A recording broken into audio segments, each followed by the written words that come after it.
This is the Ram 7, a staple to the Call of Duty community. It was introduced all the way back in, like, I don't know, Modern Warfare 2 in 2009, maybe before that. I don't know. I don't really care, and I don't want to look it up. Here's how it shoots. It's pretty terrible. A lot of recoil and a lot of initial recoil. And if you're wondering, here's a full 60-round mag shot into a wall.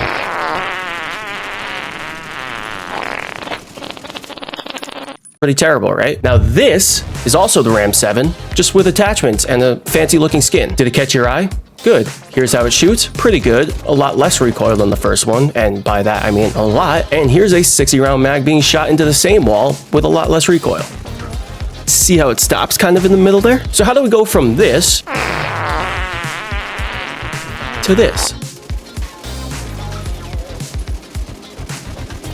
Well, first we need to ask ourselves, what makes a good loadout? A good loadout has good bullet velocity, good damage range, decent movement, so you're not stuck with like a fat lard with the RAL or something. And lastly, a good loadout has very controllable recoil. Now we achieve all of this with a loadout's attachments. However, what separates one from the rest? Well, time to kill is the answer to that question. And if we take a look here, we can see that a fully kitted out Ram 7 stacks up pretty damn well against loadouts like the TAC Eradicator, the MTZ Interceptor, f that gun, the SVA, which is terrible. I urge you never to use that loadout, and it beats out a whole slew of other loadouts. So while you're asking yourself, why should I use this loadout over something else that's easy to use? Well, this is easy to use, whether you're on controller or if you're on the stupid mouse and key that some people use for some reason. You don't have aim assist with mouse and key. Why are you still using it? You literally just plug in a controller. Stop bitching. Loadouts like this one that are fun to use, iconic, and fry people come around once every, couple metas. But here we are, we have one. So now that I've rambled enough to cover the time it took for you to see this loadout in action in Warzone, let's go over the loadout. Now, we've posted a couple videos on this loadout, but it has changed a little bit, and in my opinion, it's way easier to use now. And yes, it's going to be meta if I haven't said that already. I guarantee you it will be. So let's go over the loadout. The same exact loadout that I was just using in those clips is what we're going to go over right now. So listen up. First off, obviously, you do need the 60-round drum. Don't ask questions, just put the freaking thing on. Next up, and the goal of this is to minimize horizontal recoil at all costs because it is terrible and a stupid addition to the game, but I digress.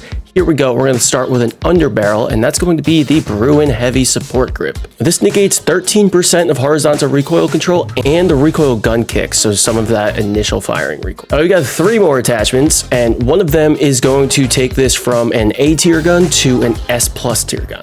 So let's start with the stock. This isn't the one I was just talking about, but we're going to go with the HVS 3.4 pad. Again, helping out with that overall recoil control. Again, minus 9% horizontal recoil control, minus 20% recoil gun kick. Now on to the second to last attachment, and that is going to be the barrel. Obviously, we always need a barrel on these loadouts because we need to maximize our bullet velocity and maximize our damage range. So to do that, we're going to go with the XRK Cormark 40 heavy barrel.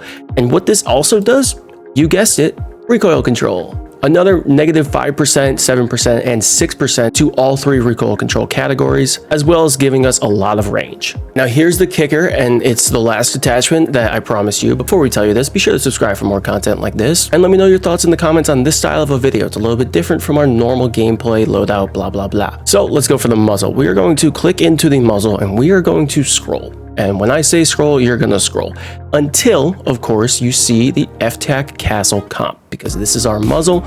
Let's show the details. Minus 20% horizontal recoil control. Minus 20%. This is the one that separates the boys from men, as well as giving us another minus 13% on gun kick and 13% on vertical recoil. Now, this does hurt your aim down sight speed, but that's okay. Just don't, be too aggressive with it because you're going to probably lose because you're not going to be able to aim down sight. But that's just, use your secondary at that point. And before I let you go, here's one final clip of me using this thing at long range and frying the shit out of somebody. And while you're watching this, if you're more of a DMR style player, while I hate you for that, on screen right now is a video going over what is going to be the new DMR 6.0, 7.0, 6.0. I don't know which one we're on right now. 6.9. Let's go with that. So if you want to watch that, click onto that, and I'll see you in the next one. Thanks.